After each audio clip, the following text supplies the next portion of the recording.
First contact and provocation. The massive ship appeared without warning in Earth's orbit on a quiet Tuesday morning. One moment, satellite networks functioned normally. The next, signals warped around an object larger than Manhattan Island.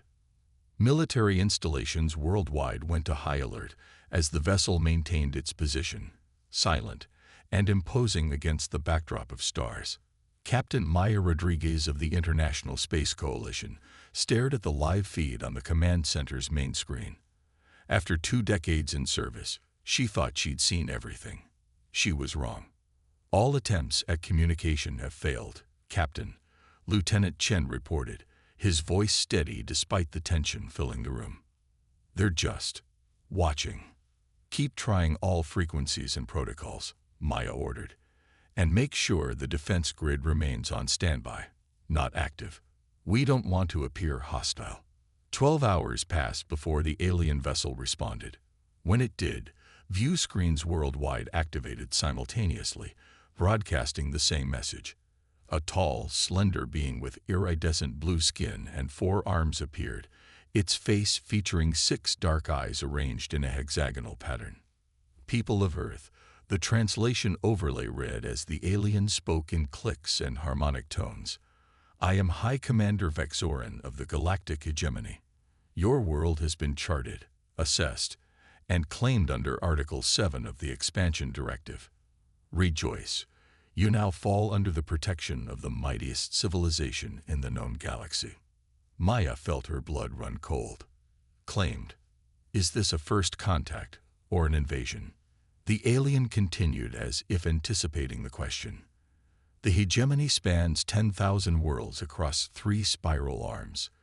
For 50,000 cycles, we have brought order and prosperity to developing species. Your technology level has just reached the threshold for integration. Prepare your leaders for formal submission protocols. The transmission ended abruptly, leaving Earth in stunned silence. In the emergency United Nations session that followed, representatives from every nation gathered to formulate a response. The atmosphere was charged with a mixture of fear, outrage, and determination. Secretary General Amara Okafor addressed the assembly, her voice resonating through the hall. We face an unprecedented situation. The hegemony clearly considers us a primitive species to be subjugated, not equal partners in diplomatic relations. Do we even have a choice? The French delegate asked. Their technology is clearly centuries beyond ours. Dr. Marcus Blackwell, head of the Global Defense Initiative, stepped forward. With respect, we always have a choice. Humanity has never taken kindly to colonization, and we've overcome technological disadvantages before. But these aren't European powers with slightly better weapons, countered the Indian representative. These are beings who cross interstellar space as easily as we cross oceans. The Chinese delegate stood. Perhaps we should consider a strategic submission while we assess their weaknesses. History teaches that empires always have vulnerabilities. Maya Rodriguez had been invited to provide tactical assessment. She listened quietly before finally speaking. There's something not quite right about this. The hegemony's approach is too casual, too dismissive. They're either incredibly arrogant or they're missing critical information about Earth. What do you mean, Captain? Secretary General Okafor asked. If they truly studied us, they'd know humans don't respond well to ultimatums. Our entire history is filled with examples of technological underdogs prevailing through ingenuity, adaptability, and sheer determination. If the hegemony has encountered thousands of species, they should recognize these traits as dangerous. The Russian representative nodded slowly. Captain Rodriguez makes a valid point. Perhaps this mighty civilization isn't as thorough as they claim. After 3 days of intense debate, Earth transmitted its unified response. Maya watched from mission control as the carefully crafted message was sent. To High Commander Vexoran and the Galactic Hegemony, Secretary General Okafor began, her expression solemn but resolute. Earth acknowledges your contact, but rejects your claim. Humanity is not available for subjugation. We extend an offer of peaceful diplomatic relations between equals, but we will not surrender our sovereignty. Be warned, while we prefer peace, Earth will defend itself if threatened. Our history is filled with those who underestimated our resolve and capabilities. All of them regretted this error. The response from the hegemony came within hours. High Commander Vexoran appeared, his posture noticeably stiffer. Your defiance is noted but misguided. The hegemony does not negotiate integration terms. You have 3 planetary rotations to reconsider before we demonstrate the consequences of non-compliance. When the transmission ended, Maya turned to Dr. Blackwell. They're going to hit us hard to make an example. Classic colonizer's playbook. Break resistance quickly to minimize resource expenditure. Dr. Blackwell's eyes narrowed. Then we need to show them quickly that we're not worth the cost. The next 72 hours saw the most extraordinary global mobilization in human history. Ancient rivalries were set aside as nations shared their most advanced military technologies and defensive systems. The Global Defense Initiative, once a theoretical framework, became operational with unprecedented speed. When the deadline arrived, the hegemony deployed what they clearly expected to be an overwhelming show of force. 50 smaller vessels detached from the mothership, descending toward major cities worldwide. The first sign that the hegemony had miscalculated came when their ships encountered Earth's atmosphere. Expecting negligible resistance from a primitive world, they were unprepared for the network of orbital defense platforms that had been secretly developed by a consortium of nations over the previous decade. High-energy particle beams lanced through space, striking 12 of the advancing vessels. The alien ship shields flared briefly before failing, their hulls rupturing in spectacular explosions. On the hegemony command ship, High Commander Vexoran watched in disbelief. Impossible. Our intelligence indicated no orbital weapons capability. His second-in-command, Sub-Commander Krulvax, reviewed incoming data with growing concern. The humans have concealed significant technological advancement. These are not the primitive defense systems we expected. A minor setback, Vexoran dismissed. Adjust shield frequencies and continue the deployment. They cannot have many of these weapons. The remaining hegemony vessels adjusted their approach, managing to penetrate the orbital defense grid. As they entered Earth's atmosphere, they encountered the second line of defense. Advanced aircraft that seemed to appear from nowhere, launching missiles with targeting systems that somehow penetrated hegemony jamming frequencies.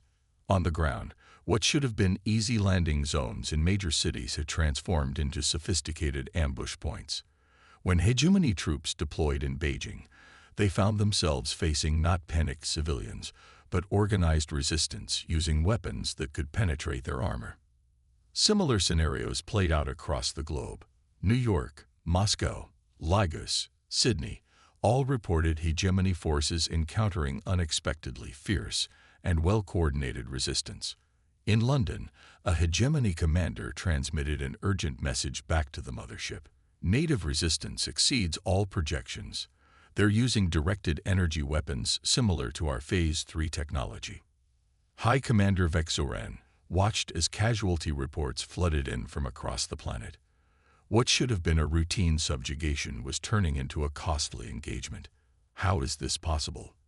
He demanded. Their technological classification was clear: early space age, pre-unified government, limited energy weapons capability. Sub-Commander Krulvax's voice was tense. Commander, I've been reviewing historical records from species with similar profiles. Humans appear to share traits with the Drakari. The command center fell silent. The Drakari were legendary in hegemony history, the only species that had ever forced the hegemony to withdraw during an expansion phase, 3,000 cycles ago. That's absurd, Vexoran dismissed. The Drakari were unique, physiologically adapted for warfare, culturally unified by a warrior code. The parallels are in adaptive capability and threat response, Krulvax insisted. Humans seem to advance exponentially when threatened, and they have a remarkable ability to repurpose technology. Some of the weapons they're using appear to be modified from our own technology they've only been exposed to for days. In orbit above North America, Captain Maya Rodriguez coordinated the global defense from a hardened bunker deep beneath the Rocky Mountains. Holographic displays showed hegemony vessels in retreat across multiple fronts. "They're pulling back," she announced to the assembled military leaders.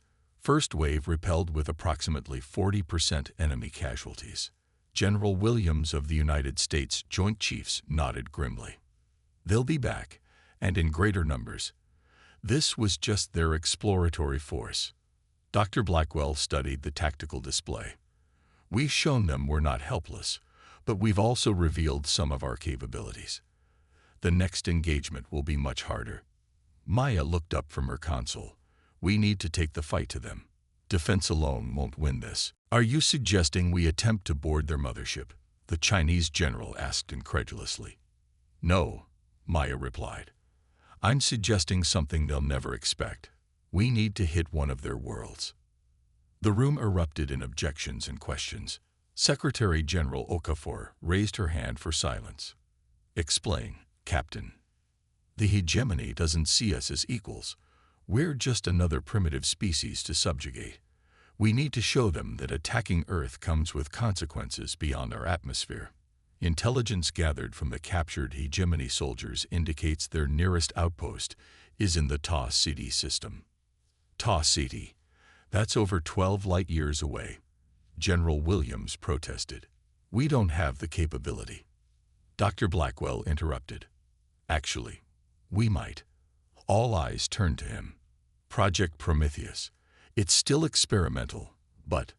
Secretary General Okafor's expression hardened. "Explain, Doctor." "A prototype interstellar vessel using recovered technology from the Antarctica discovery in 2036. We reversed engineered their drive system, but haven't had a reason to deploy it. Until now." Maya studied the grim faces around her. "The hegemony didn't just underestimate our current technology. They failed to recognize our capacity for adaptation. It's time they learned exactly what happens when someone threatens Earth." On the hegemony command ship, High Commander Vexoran issued new orders.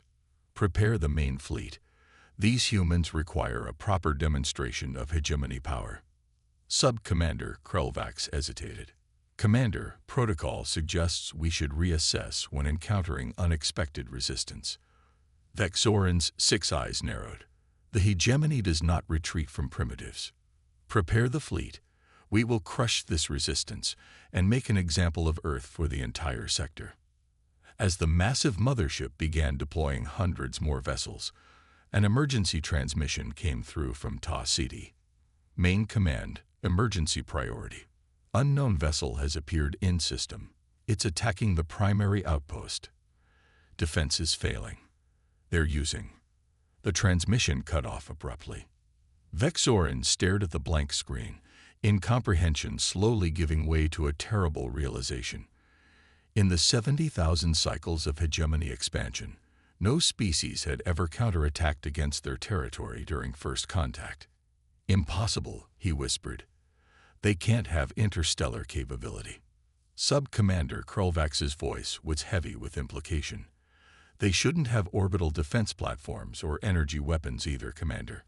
I believe we have gravely misunderstood what we're dealing with." As the implications sank in, a new transmission appeared on the command screen. Maya Rodriguez, her expression stern and unflinching. "High Commander Vexoran, perhaps now we have your attention. The outpost at Ta City was just the beginning. Earth is not available for conquest, and we are not limited to defensive actions. You were warned. Withdraw your forces immediately, or the next demonstration will be more compelling." For the first time in his long career, High Commander Vexoran felt something unfamiliar: doubt.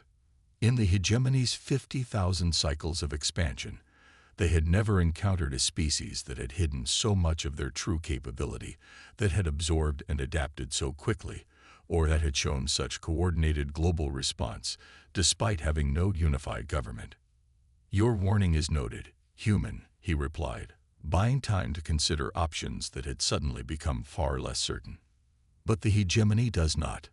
The hegemony does not retreat, does not negotiate." Maya interrupted. Perhaps you should establish new protocols for Earth. We'll expect your response within one planetary rotation." As the transmission ended, Vexoran turned to his command staff. "Verify the Ta City attack and prepare a priority communication to the High Council. We may have encountered an exceptional case." On Earth, Maya Rodriguez looked at the assembled world leaders. "They'll be back, but not today. We've bought ourselves time." Secretary General Okafor nodded and demonstrated that humanity will not be an easy conquest. Phase 1 complete. Now we prepare for what comes next. Dr. Blackwell's expression was grim but determined. The hegemony will return with greater force once they recover from the shock. But they'll find that humans are very quick learners, especially when it comes to adapting alien technology. Maya looked at the tactical display showing the retreating hegemony vessels. They came expecting submission and found resistance. Next time, they'll come prepared for resistance and find something much worse. General Williams finished. "A species that doesn't just defend, it retaliates." Earth unleashed. 6 months after the first hegemony attack, Earth had transformed. The failed invasion had galvanized humanity in ways no internal threat ever could. Ancient rivalries faded as nations pooled resources, shared technology, and prepared for the inevitable return of the galactic hegemony. In orbit above Mars, Maya Rodriguez floated through the command deck of the EDS Defiance, Earth's first true battleship. Built using a combination of human ingenuity and reverse-engineered hegemony technology, the vessel represented humanity's determination to take the fight beyond their atmosphere. "Final systems check complete," Captain reported Commander Ishiro Tanaka, her executive officer. "All weapons platforms operational, drive systems at optimal capacity." Maya nodded, studying the holographic display showing the fleet.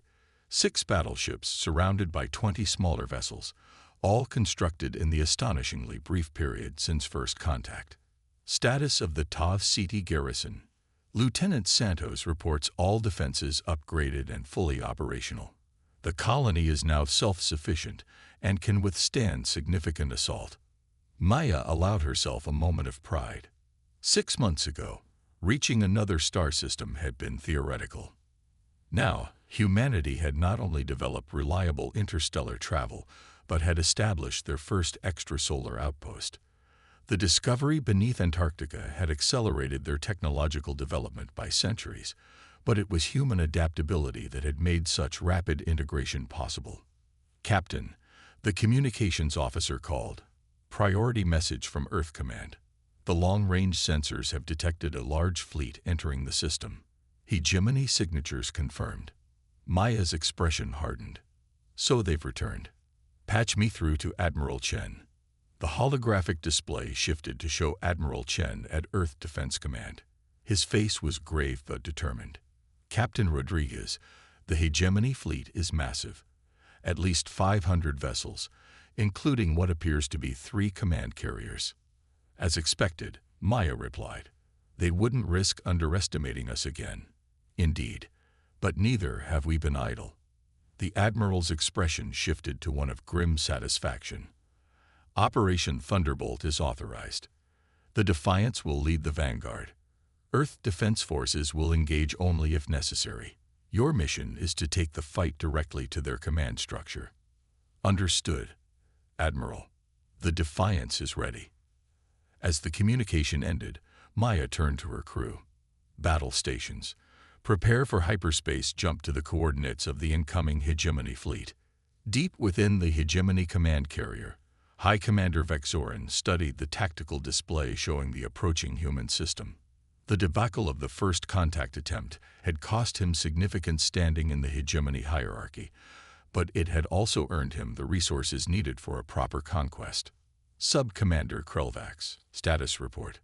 Krelvax, now bearing scars from the first Earth engagement, approached. "The fleet is in optimal formation, Commander. All vessels report ready for combat operations." And the intelligence assessment, updated based on first contact data. "The humans have likely advanced their defensive capabilities, but our numbers should overwhelm them." Their greatest advantage last time was surprise. We now know what to expect. Vexoran's 6 eyes narrowed. Do we? These humans have demonstrated unusual adaptive capabilities. The High Council remains concerned about their similarity to the Drakari incident. With respect, Commander, the Drakari were a unique case. Humans may be resourceful, but they are still a single-planet species with limited resources. Before Vexoran could respond, alarms blared across the command deck. Hyperspace rupture detected. An officer called out. Multiple signatures, directly ahead. Impossible, Krelvax whispered. They can't have detected us at this range, much less intercepted. The view screen filled with the image of 7 vessels emerging from hyperspace, vessels that unmistakably combined hegemony design elements with distinctly human modifications. They've mastered our drive technology, Vexoran realized aloud. And weapon systems, if those configurations are accurate. Commander, the communications officer interrupted. We're receiving a transmission from the lead human vessel. The screen shifted to show Maya Rodriguez, now wearing the uniform of the Earth Defense Forces. High Commander Vexoran. She began without preamble. Your fleet is in violation of Earth-controlled space. The Sol system and its approaches are sovereign territory of humanity. Withdraw immediately or face the consequences of your aggression. Vexoran's shock gave way to indignation. Earth-controlled space. You claim what you cannot possibly hold, human. The hegemony has ruled the stars since before your species discovered fire. Maya's expression remained impassive. Your historical dominance is irrelevant, Commander. What matters is your current situation. Facing an enemy you consistently underestimate. This is your final warning. As the transmission ended, Vexoran turned to Krelvax. Deploy the fleet. Show these upstarts the true might of the hegemony. The space between the fleets lit up as hundreds of hegemony vessels surged forward, energy weapons charging. The human ships, seemingly impossibly outmatched, held position. They're not retreating, Krelvax observed with grudging respect. Either extremely brave or extremely foolish. Just as the hegemony fleet came within optimal firing range, space itself seemed to ripple around them. Dozens of small distortions appeared throughout their formation. What is this? Vexoran demanded as alarms blared across the command deck. Some kind of spatial manipulation, a science officer reported, voice rising in panic. Similar to our phase technology, but different, more advanced. The distortions expanded, revealing hundreds of small, unmanned vessels that had somehow remained completely undetectable until activation. Proximity mines, Krelvax shouted. Evasive maneuvers. The warning came too late. The mines detonated in coordinated sequence, not with conventional explosions, but with targeted gravitational distortions that tore through the hegemony vessel's shields as if they weren't there. In the space of 30 seconds, the hegemony lost nearly a third of their fleet. On the Defiance, Maya watched the tactical display with grim satisfaction. Phase 2, she ordered. Deploy the Spectres. From the human battleships, smaller craft launched. Fighter-sized vessels with a distinctive shimmer to their hulls. What are those? An officer on Vexoran's command deck asked as the strange craft approached. The answer came when the vessels seemingly phased through the hegemony shields, attaching directly to the hulls of capital ships. Where they connected, the alien metal began to deform as if being consumed. Nanite deployment vehicles, Krelvax realized with horror. They're breaking down our hulls at the molecular level. Vexoran watched in disbelief as his mighty invasion force disintegrated before his eyes. Ships that had conquered hundreds of worlds were being systematically disabled by technology that shouldn't exist, not in the hands of a species that had only achieved spaceflight decades ago. How? He demanded. How have they advanced this rapidly? The answer came in another transmission from the Defiance. Maya's face appeared again, but this time she was not alone. Beside her stood a being that Vexoran recognized immediately, tall, crystalline features, with energy patterns flowing beneath translucent skin. A precursor, he whispered in shock. I believe introductions are in order, Maya said. This is Ambassador Zinra of the Precursor Collective. It seems the ruins your people discovered on our moon several centuries ago and dismissed as primitive artifacts were actually a dormant precursor monitoring station. The crystalline being spoke, its voice resonating with harmonic overtones. When humans reached their moon and awakened our systems, we observed. When they discovered our sealed repository in Antarctica, we evaluated. And when you attacked them without provocation, we decided to intervene. Vexoran's mind raced. The precursors were considered mythical by most, an ancient race that had supposedly seeded technology throughout the galaxy before disappearing 50,000 cycles ago. The hegemony had built much of their technological base on fragments of discovered precursor tech. The humans are under precursor protection, he asked, already knowing what this meant for the hegemony's expansion plans. No, Maya corrected. The precursors offered an alliance, shared knowledge in exchange for cultural exchange. Unlike the hegemony, they recognized the value of cooperation over subjugation. Ambassador Zinra's crystalline features shifted in what might have been the equivalent of a smile. Humans remind us of ourselves in our early development. Curious, adaptable, resilient. They accomplished in months what took other species centuries with our technology. They didn't just use our designs, they improved upon them. Maya's expression hardened. Now, High Commander, here are your options. Complete withdrawal of all hegemony forces from Earth-controlled space, which now includes the Sol system and Ta Ceti. Formal recognition of Earth's sovereignty and independence from hegemony authority. Or, she paused, the complete dismantling of your command carrier, molecule by molecule, as a demonstration of what happens to those who threaten Earth. The command deck fell silent as Vexoran considered the unthinkable. Retreat. In his entire career, spanning over 300 cycles, he had never faced such a decision. And if we withdraw? He asked finally. Then perhaps, in time, diplomatic relations might be established, Maya replied. Earth has no desire for endless conflict. We simply refuse to be subjugated. Krulvax moved closer to Vexoran, speaking quietly. Commander, our losses are already catastrophic.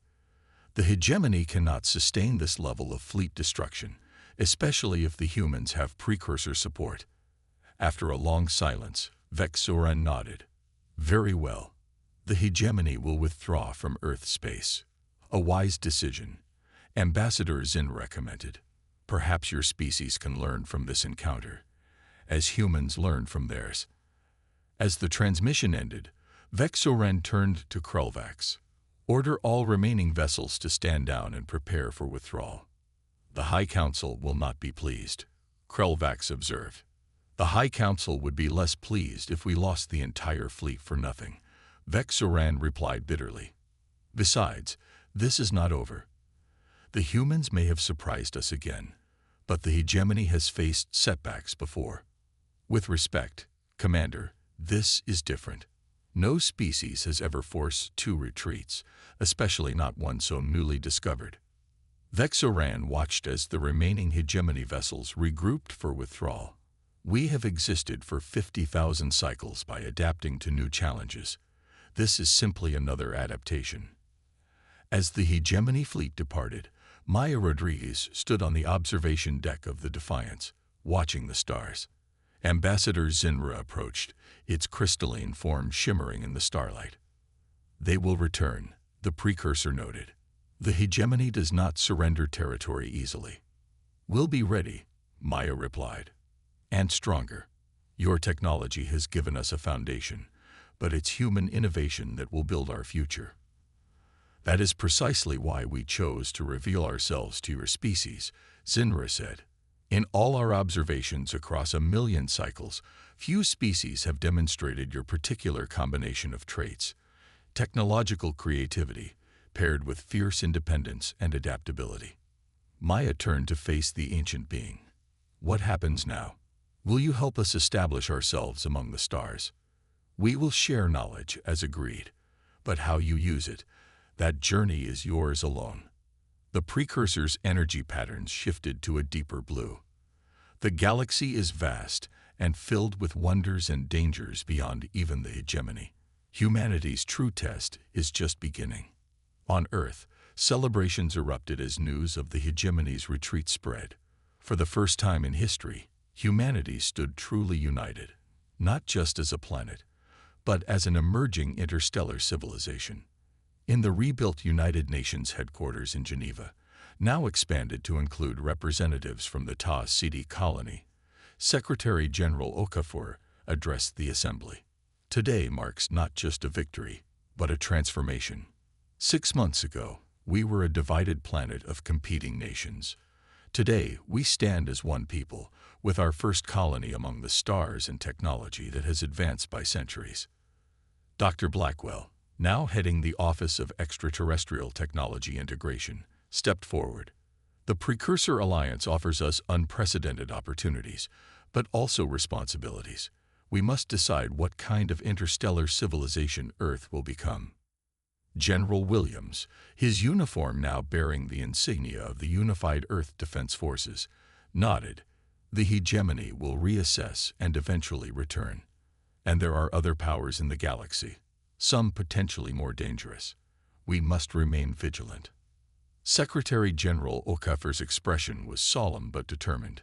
Then we will face those challenges as we have faced this one, united, innovative, and unwavering in our defense of human independence. The hegemony came expecting submission and found resistance. They returned expecting resistance and found a new power rising in the galaxy, Dr. Blackwell finished. One that will never surrender its freedom. In the vastness of space, the Defiance set course for home, its engines leaving a brilliant blue trail against the darkness. Aboard the bridge, Maya Rodriguez looked ahead to the tiny blue dot that was Earth, no longer humanity's only home, but forever its heart. The hegemony was warned, she said quietly to herself, and now the entire galaxy will know. Don't mess with Earth.